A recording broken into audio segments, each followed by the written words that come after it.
அப்படின்னு. அப்போ அதை பிடிச்சி இழுக்கணும்னா ஒரு கயிறு இருந்தால் பத்தாது.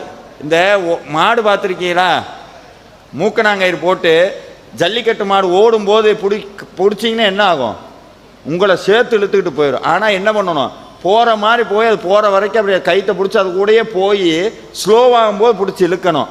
மனசுக்குள்ள வேல்மாறனுங்கிற மந்திரத்தை கட்டி விட்டுறணும்.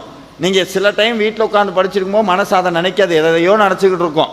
ஆனால் திருப்பி ஆனால் ஒன்று தெரிஞ்சுக்கங்க, எப்போ முருகன் முன்னாடி உட்கார்ந்து வேல்மாறல் மகாமந்திரத்தை படிக்கிறீங்களோ அப்போவே முருக பக்திங்கிற கயிறை உங்கள் மனசு கட்டிடுச்சு.